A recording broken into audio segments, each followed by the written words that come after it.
partner you can trust, who will listen. Приветствую всех граждан нашей великой Родины. 坚持落实发展议程。 Гол асуудал нь геополитик болцоод байгааг анзаарахгүй байж болохгүй байна.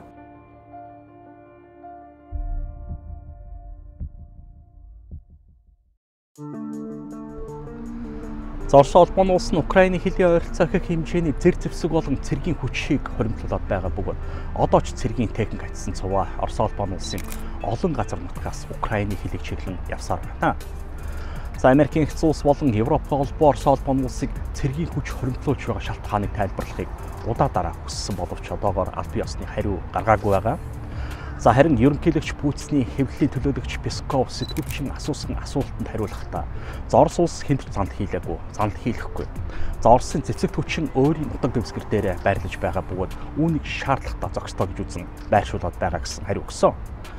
За Америкийн нэгдсэн улс нь Украиныг дэмжих зорилготой өндөр технологийн зэрэг зэвсэг болон хардгалаад байршаад байгаа одоогийн усан флот дээр нэмж бас хөлгөө онгоцнуудаа оруулахаар зохиж байна. За саяхан Америкийн нэгдсэн улсын Ocean Glory тээврийн ус сонгоц Адес хотын бомбонд ирсэн бөгөөд 350 мянган тонн ачааг болгосон. За мөн Америкийн нэгдсэн улсын цэргийн ачаа тээврийн Globe Master хөлгөө онгоц Германы Рамштайн цэргийн баазаас хөөрөн Киев хотод газардаад байгаа. За мөн Америкийн нэгдсэн улсаас хөөрсөн цэргийн тээврийн онгоц Украины Львов хотод мөн буугаад байна. За Украины улсын цэргийн жанжин штаб мэдээлснээр энэхүү Украинд ирж буй цэргийн зэрэг зэвсэг техник хэрэгсэл нь Украин НАТОгийн хамтарсан цэргийн сургуультанд ашиглахаар авчирч байгаа гэж мэдэгдсэн. За цэргийн сургуулалтын зорилго нь одоо хамгаалтын арга барилыг сайжруулах болон эргүүлэн шуурхад автах техникийг сайжруулахад оршиж байна гэж мэдэгдсэн байдаг. За асуудал хүндэрч Америкийн нэгдсэн улс болон Орос улбаны улсын хооронд хүйтэн дайн үүсэх болсон учир шалтгаан нь 2014 онд Украинд болсон эрх чөлөөний хувьсгал байсан бөгөөд Европын холбоотой улам ойртох бодлого явуулахар болсон байсан. За Орос улбаны улс нь Украины Кримд цэргийн хүч оруулж санал асуулгыг явуулж өөртөө нэгтгэн авч Донбассын салан тус гарлагчдад мөнгө болон зэрэг зэвсгийн тусалцаа үзүүлж улам бүр асуудлыг өндрүүлсэн байдаг. За Путин дайн нь сайн зүйл авчрахгүй бөгөөд үргэлж талууд зэрэг зэвсгийн хойноос хөөцөлдөж зэвсгийн тоог дэмж шин цэргийн бааз бий болгодог. За Прибалтикийн улсуудад Америкийн нэгдсэн улсын батальон байршиж байгаа. За Путин дайн гэж нэр хугдах хууныг Америкийн нэгдсэн улсын ерөнхийлөгч Рузвельтийн эдийн засгийн зөвлөх нэртэй улс төрийн зэтгэлтэн Бернард Барух анх гаргаж ирж тавьсан.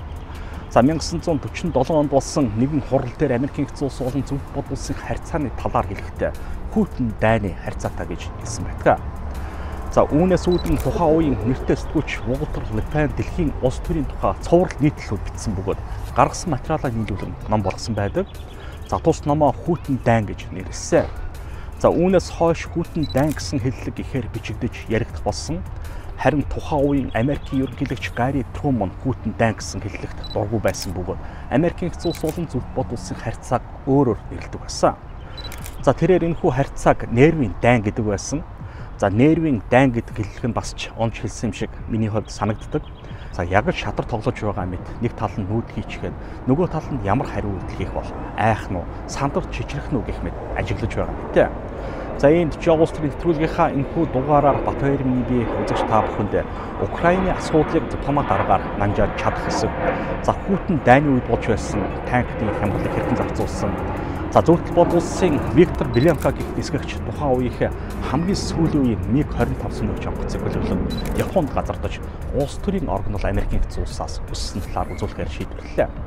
За бид бусдын хийсэн алдаанаас суралцж байж буруу зүйл хийхгүй цааш зөв явах учиртай. За мөн заримдаа түүх давтагдах явдал олон байдаг тул бид түүхээс суралцж байж алдаа гаргах руу цааш хүчих учиртай. За Украин улсыг НАТОгийн бүрэн гишүүн улсаар авах хэсэг асуудлыг хурцаар яригдж байгаа бөгөөд энэ асуудал Орос улбаны улсын хувьд хамгийн их хүнд өвчтөе сэдв байдаг. За зарим судлаачид Украиныг НАТОгийн гишүүн улсаар авах ямар ч боломжгүй гэдэг бөгөөд НАТОгийн дөрмөнд гишүүн улс нь ямар нэгэн газар нутгийн маргаангүй байх шаардлагатай байдаг. За Украин улс нь Крим болон Донбасс гэх газар нутгийн маргаантай асуудлуудаа нэг тийш шийдээгүй хэвээр байгаа нөхцөлд Украиныг гишүүнээр авахгүй боломжгүй гэдэг. Харин НАТОгийн байр суурь өөр байдаг бөгөөд Украин улс нь НАТОгийн гишүүн улс болох нь нээлттэй асуудлыг судалж байна гэсэн хариуг НАТОгийн өндөр албан тушаалтан Орос улбаны улсын сэтгүүлчийн асуусан асуултанд хариулахдаа мэдэгдэж байжээ. За тэрээр цааш хариулахдаа гишүүн болох процесс нь удаан явагддгийг санах хэрэгтэй. За Болгар улс 10 жил хүлээж байж гишүүн улс болсон. Харин газар нутгийн маргаантай асуудал нь тэдний гишүүн улс болоход саад болох нөхцөл байдал үүсээд байхгүй. За жишээ нь Эстони улс Орос улбаны улстай хөлийн зурулсын маргаантай одоо уултал байгаа. За гисэн хэдиж бид Эстони улсыг гишүүн улсаар авсан. За мөн дөрмөнд жижиг сажиг заалтууд байдаг ч бид тэр болгон дээр нь асуудал үүсгээд байдаггүй. За дөрмөнд байдаг бас нэгэн сонин заалт нь гишүүн улсаар орох хүсэлтэй улс орн нь арчилсан ил тод байдалтай гэсэн заалт байдаг ч бид 1982 онд Испани улсыг НАТОгийн гишүүн улсаар авсан байдаг. За тэр үед Испани улс нь арчилсан улс байгаагүй бөгөөд 1975 онд таалт төгссөн диктатор Франциско Франкийн засаглалын хэлбэр бүрмөсөн дуруу наагүй байсан. За гисэн хэдий ч Испани улс бүрэн дүүрэн гишүүн улс болсон. Харин Украин улсыг гишүүн улсаар авах хэсэг нь Орос улбаны улс болон Америкийн улсын харьцаанаас ихээхэн шалтгаалахаар байгаа гэсэн байдаг. За энд Орос улбаны улс нь Украиныг НАТОгийн гишүүн улс болохгүй байх бүхий л бололцоотой дипломат арга ашиглахаас гадна үр дүнд хүрэхгүй нөхцөл байдалд хүрэх юм бол дайн хийгч магадлал өндөр байгаа. За мөн Америкийн улсын ерөнхийлөгч Байден Орос улбаны улсын ерөнхийлөгч Путиныг алуурчин гэж хэлсэн нь мэдээж асуудлыг улам хурцтгаж нэмээс болсон. За нэгэнт асуудлын гэтлээ хөндөрч нэгнийгээ алуурчингаар нь дуудах болсон нь одоо ямар ч дипломат яриа хэлцээр нэмэр болохгүй гэж хэлэх хүн олон байгаа. За Байден ерөнхийлөгч анх удаага ингэж хатуу үг хэлсэн Америкийн улсын ерөнхийлөгч биш юм.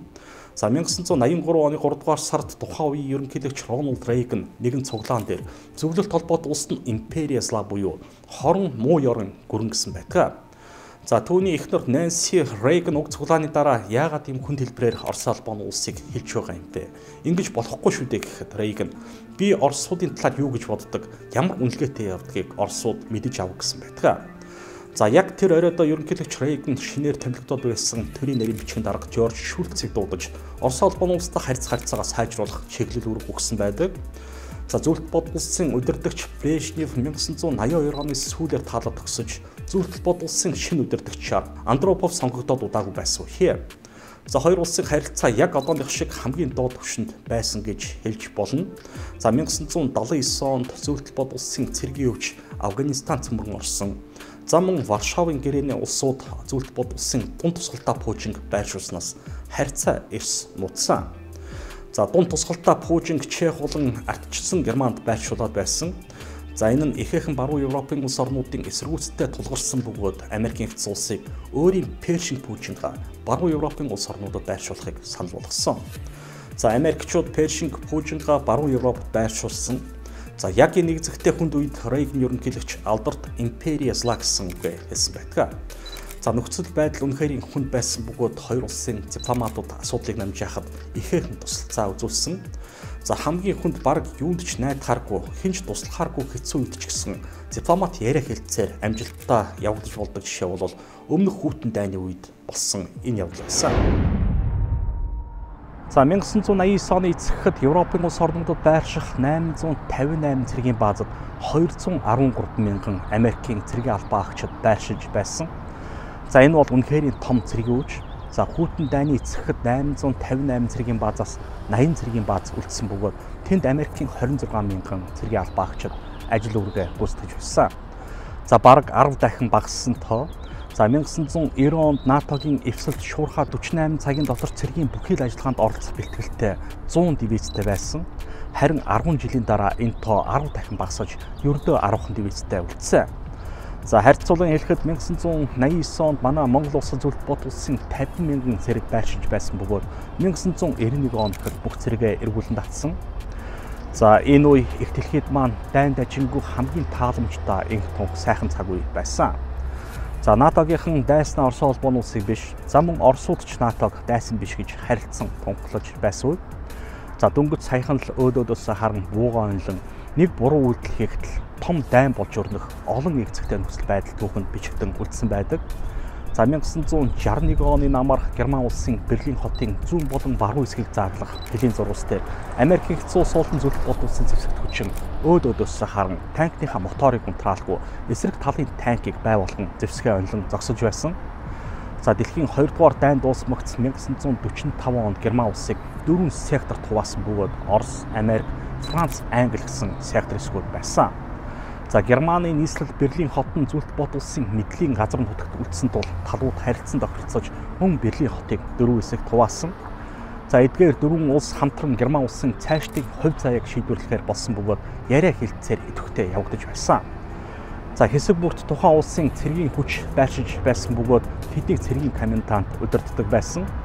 За тун удалгүй Америкийн улс болон Зүлтбот улсын харьцаа огцон буудаж Герман улсын асуудал мухардалд орж хүйтэн дайн эхэлсэн байдаг. За Америкийн улс болон Франц, Английн сектор хэсэгт багтаж байсан нутагт холбооны бүгд дайрандах Герман улсыг байгуулж, харин Зүлтбот улсын мэдэлд байсан хэсэгт арчилсан Герман улсыг байгуулсан байдаг. За үүнтэй холбоотой асуудал Берлин хотод үүсч эхэлсэн. За Зүлтбот улсын талд байсан Берлин хотын хэсгийг арчилсан Герман улсын нийслэл хэмээн өргөмжилсөн. За харин Берлин хотын Америкийн улс болон Франц, Англи хэсэг нь холбооны бүгд дайрандах Герман улсын газар нутгаас зайтай бүх талаараа Оросуудаар хүрээлэгдсэн жижиг хэсэг үлдсэн. За гэсэн хэдий ч Америк, Английн талд байсан Берлин хот өөрийн бие даасан удирдлагатай болсон бөгөөд хотын хууль тогтоох дэд байгууллага Сенат хүртэл бий болгосон байдаг. Харин улс төрийн шийдвэрийг гурван улсын цэргийн комендант хамтран хэлцэж байж гаргадаг байсан.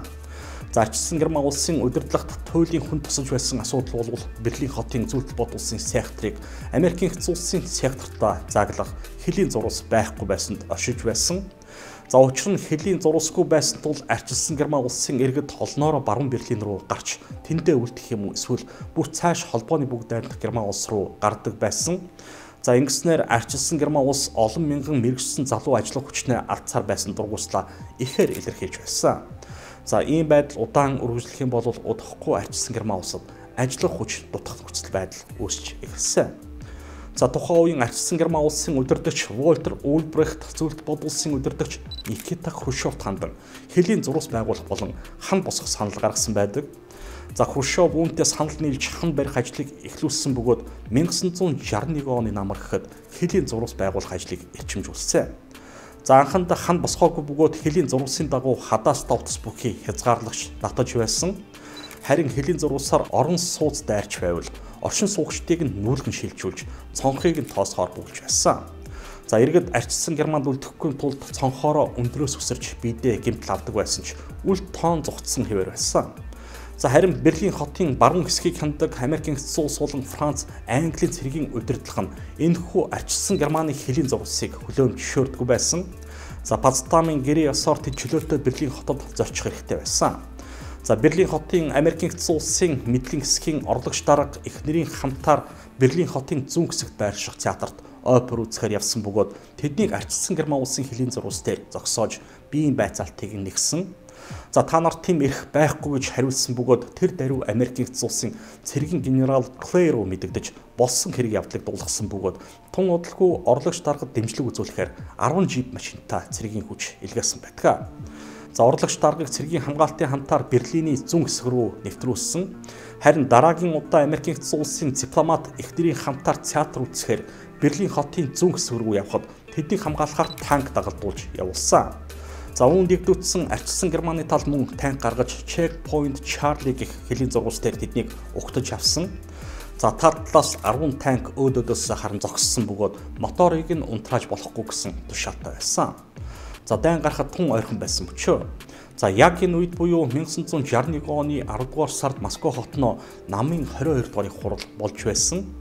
За Хрущев тухайн нөхцөл байдлын талаар ярихдаа барууныхан танка хэлийн зурус дээр бэлэн байдалтай байлгаж байгаа бөгөөд тэд удахгүй манай байгуулж байгаа хэлийн зурус болон барьжгүй ханыг нураах зорилготой. За ийм дурагч жаахан л хөдлөх юм бол гал нэх тушаалыг өгнө гэж хэлж байсан. За хоёр тал хурц байдлыг намжаах зорилготой дипломат болон тагнуулын бүхий л болцоог ашиглан байдлыг зөөлрүүлж чадсан. За Америкийн болон Франц, Английн дипломатууд чөлөөтэй ямар ч бичиг баримтгүй зүүн Берлинд нэвтрэх хэрэгтэй болсон бөгөөд Америкчууд харин өөрийн танкаа эргүүлэн татгар болсон. За хоёр талын танкууд метрээр ухарсан бөгөөд уур амьсгал дайны байдалтай ихээхэн дуу чимээ нүргэнтэйгээр байдал намжсан.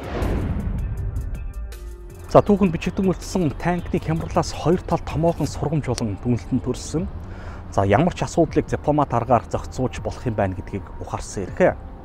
За Зүлтбот улс нь 1962 оны 2 дугаар сард Америкийн улсад суух онц бөгөөд бүрээр ихтэлчин сайдаар Добрыныг томилсон бөгөөд тэрээр 24 жилийн турш 1986 он хүртэл элчин сайдын албыг хашсан. За элчин сайдыг ойр ойрхон солих нь хоёр улсын харилцааг сайжруулахад нэмэртэй бус харин шинэ хүн ажилтайгаа танилцах, өөрийн хүрээллийг бий болгох, түүний өдөрт арга барилтаа бусад албан хаагчдад зохицож ажиллах, танилцах зэрэг хугацаа алдах явдал их байдаг. За иймд шинэ дипломат тамилгатай бус харин ажил үргэн гарт нь орсон хүнийг олон жил ажилуулах нь ашигтай байсан. За тэрээр Америкийн эцэг улсын ерөнхийлөгч Никсоноос эхлүүлээд Рональд Рейган, Жорж Буш зэрэг ерөнхийлөгчтэй сайн харьцаатай байсан бөгөөд түүгээр дамжуулсан үг ямар ч хачир начиргүй Москва төрнө гэдэгт итгэлтэй байсан. За мөн тэрээр Америкийн эцэг улсын дотоод асуудлын талаар сайн мэдлэгтэй ойлголттой байсан бөгөөд түүний санал хоёр орны харьцаанд ихээхэн нэмэртэй байсан. За тэрээр дипломатын сургууль дүүргээгүй нисхийн инженер мэргэжилтэй нэгэн байсан гэдгээ. За түүнийг элчин сайд байх хугацаанд зөвлөлт бодулсан нисэх онгоцны зохион бүтээгч инженерүүд Америкийн Боинг онгоцны үйлдвэртэй ирж танилцж байсан. За тэдний дунд алдарт зохион бүтээгч Миг онгоцны эцэг гэгддэг Микаян байсан. За Оросын Миг онгоц тухайн үедээ үнэхэрийн тэнгэрийн хаан гэгддэг байсан бөгөөд 29 дэлхийн рекорд ивдсэн хөлөг онгоц. За 1976 онд зөвлөлт бодулсын агаарын цэргийн нисгэгч Виктор Белянко МиГ-25 онгоцыг хөлөглөн Япон улс руу зугтаж чадсан бөгөөд улмаар Америкийн эцэг улсаас улс төрийн орнол өссөн байдаг. За 1976 оны 9-р сарын 6-ны өглөө 6:45-д зөвлөлт бодулсын агаарын цэргийн хүчний нисгэгч ахлах тэслэгч Виктор Белянко хамгийн сүүлийн үеийн МиГ-25 онгоц хөлөглөн Аз дорнодын Соколовка нисэх онгоцны буудлаас бэлтгэлийн нислэг үйлдэх зорилготойгоор бас нэгэн онгоцны хамтаар хөрсөн байдаг. За Японы радиогоор зөвлөлт бодулсын МиГ-25 онгоц нь 9-15 Хоккайдо арлын Хакодате нисэх онгоцны буудлын дээр газарлаа гэж мэдэгдэж байсан. За МиГ-25 болвол энгийн нисэх онгоц биш, харин зөвлөлтийн инженерүүдийн жинхэнэ бахархал байсан гэж хэлж болно. За НАТО-гийнхан энэхүү онгоцыг нисдэг үнэг гэж нэрлэдэг байсан. За Белянкогийн удирдлага нь түүнийг оргон зайлсан гэдэгт удаан хугацаанд итгэхгүй байсан бөгөөд эвдрэл гарсан, техникийн алдаа гарсан, эсвэл онгоц үзэгдэх орчин муутай бүсэд орж замаасаа гарч ослын буулт хийсэн байж магадгүй гэж найдаж байсан. За түүнийг хайх ажиллагааг үргэлжлүүлсэн хэвээр байсан бөгөөд Японы гадаад хэргийн яамнаас уцтаж хэрэг явдлыг дуулгасан дараа л нисгэгчийг эрен хайх ажиллагааг зогсоосон. За зөвлөлтийн командлагч нарт Белянко Хоккайдо арлын Хакодате онгоцны буудалд газардсан гэж мэдэгдсэн бөгөөд Америкийн эцэг улсаас улс төрийн орнол хүснэг мөн дуулгасан. За Белянко хамт нислэг үлдэж байсан онгоцноос хоцорсны дараа огцсон онгоцоо доошлуулж газраас 30 метрийн өндөрт нисэж зөвлөлт бодулс болон Японы радарт баригдалгүй намдор чигд нислэг үлдсэн байдаг. За Белянко Японы агаарын орон зайд илүү гүнзгий орсон хойноо огцсон 6000 метрийн өндөрт гарч Японы агаарын давталганоос хамгаалах системуудын хараанд өртсөн. За МиГ-25 онгоцны радио давтамж нь өөр тохируулгатай байсан тул Япончууд Белянкотой холбоо барьж чадаагүй. За тодорхой бус хөлөг онгоцыг дасан зогсоохын тулд Японы сөнөөгч 2 онгоцыг хөөргсөн боловч Белянко дахин нам доош онгоцоо буулгаж радарт үзэгдэхгүй болсон. За Белянко Титус агаарын баазад буух төлөвлөгөөтэй байсан боловч шатхуйнгүй улмаас хамгийн ойр нисэх онгоцны буулт дээр газардахаас өөр аргагүй төрж Хоккайдотод газардсан байдаг. За Хоккайдото нисэх онгоцны зурвалсын урт хангалтгүй байсан тул МиГ-25 нисэх онгоц зурвалсаас хэтрэн гарч зүлгэн дээр олон зуун метр явж талбайн төгсгөлд арайхийн зогссон. За бөхөөгнээс буугангуудаа Белянко гар буугаараа 2 удаа дээш буудсан байдаг. За ойрцоо хурдны зам дээр явж байсан жолооч нар нисхийн талбай дээр юу болж байгааг харуулсан гэрэл зураг түүх болон үлдсэн байдаг. За 9-р сарын 9-нд Белянко Америкийн эцэг улс руу гарсан байдаг. За Белянкогийн хувийн шин чанар болон өдөр тутмын ажил амьдралын хэм маягийг судлан үзэхэд тэрээр удирдлагатайгаа удаа дараа хурц зөрчилдөөнтэй нөхцөл байдалтай тулгарч байсан байдаг. За 1975 он тэрээр архитан согтууруулах ундаа байнга хэтрүүлэн хэрэгэлдэг удирдлагатайгаа хамт алба хаахыг хүсэхгүй байна гэж үзэн зөвлөлтийн айрмаас халахдах хүсэлтийг ангийн даргадаа хүргүүлж байсан удаатай. За зөвлөлтийн засгийн газар онгоцыг нэн даруй буцааж өгөхийг Японоос шаардсан байдаг. За гисэн хэдий ч Японы эрх баригчид МиГ-25 онгоц нь Япон улсын хэлийг зөрчсөн тул наривчилсан үйлчлэг хийсний дараа л буцааж өгнө гэж мэдэгдэж байсан. За сөнөөгч онгоцыг Америкийн цэргийн бааз руу зөөвөрлөж эд ангиар нь салгаж эрэг боолт болтлон задлсан гэдэг. За бүх нууц мэдээлэл Америкчуудын гарт орсон гэж үздэг боловч Америкчууд үүнийг үгүйсгдэг. За зөвлөлт бодулсан онгоцыг хурдан буцаан авахыг шаардаж хүссэн цаг хугацаанд нь буцаан өгөхгүй бол асар их үр дагавартай нөхцөл байдал бий болно гэж Японыг занал хийлж байсан.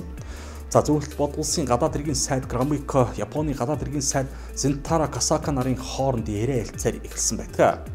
За 1976 оны 10 дугаар сарын 2-нд МиГ-25 онгоцыг зөвлөлтийн талд Японы Хитачи бомбтод хүлээлт өгсөн байдаг. За онгоцыг 13 чингэлэг задлж хийсэн байсан бөгөөд зөвлөлт холбоот улстай авчран угсрахад олон эд ангид дутсан гэдэг. За зөвлөлт холбоот улс нь хохирсон хохирлын төлөөс японочдоос 7 сая рубль нэхэмжилсэн. За харин зөвлөлт холбоот улсын жинхэнэ алдагдал бол 2 тэрбум рубль байсан гэдэг. За нисэх онгоцыг зөвлөлт холбоот улсад буцаан өгөхдөө Япон улс зөвлөлт холбоот улсын талд 40 мянган долларын нэхэмжлэл гаргасан. За үүнд Японы нисэх онгоцны буудал дээр урьдчилан тооцоололгүй зогсоо зохион байгуулах, за аюулгүй байдлын үйлчлэгээний төлбөр, засвар үйлчлэгээ, тээвэрлэлт болон бусад зардууд гэсэн байдаг. За нэхэмжлэлийг зөвлөлтийн тал одоо хэр төлөөгүй байхаа. За 1976 оны 9 дугаар сарын 9-нд Белянкаг Америкийн эцэс улсад авчирч Америк байнга оршин суух зөвшөөрлөгч удалгүй улс төрийн орнол өгсөн байдаг. За иргэншил олгох зөвшөөрөл ерөнхийлөгч Жимми Картер өөрийн биеэр гар үсэг зорсон. За 1980 оны 10 дугаар сарын 14-ний өдөр 9662 тоод Виктор Белянкод Америкийн эцэс улсын иргэншил олгох тухай хуулийн төслийг хэлэлцэж Америкийн эцэс улсын конгресс баталсан. За Белянкос хансрын инженерээр ажиллаж байхаа хажуугаар Америкийн эцэс улсын агаарын цэргийн хүчинд зөвлөгөө өгч байсан.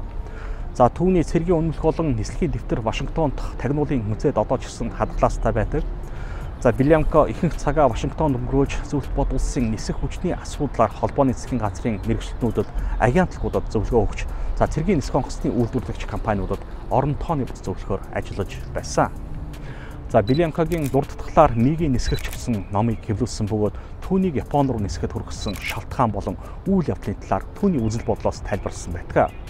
За Америкийн нисхийн мэргэжилтнүүд МиГ-25 онгоц нь Америкийн эцэс улсын өндөрт нисгэх чадвартай SR-7 тагнуулын онгоцыг гүйцэхгүй, илрүүлж дийлэхгүйг олж тогтоосон бөгөөд техникийн шин чанараараа түүнээс доогуур гэсэн төвлөлтөнд хүрсэн.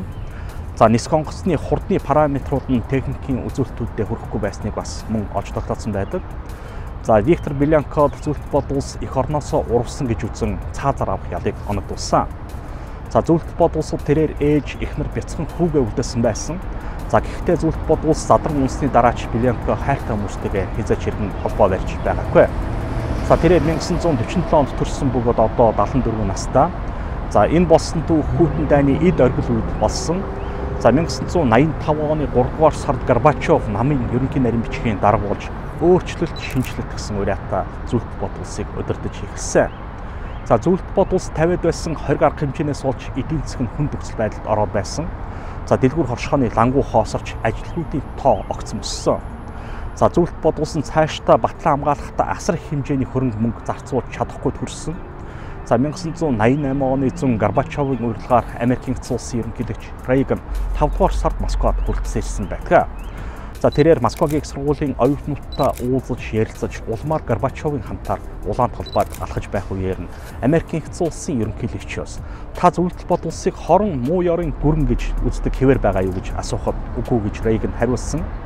За цагаан ордонд хийсэн сүүлийн ярилцлага үеэр түүнээс та өөрийн ерөнхийлөгч байх хугацааг нэг өгүүлбэрээр тодорхойлгоовол юу гэж хэлэх вэ гэсэн асуултанд хариулахдаа бид хүйтэн дайныг ялсан гэж тэрээр шуудхан хариулсан байдаг.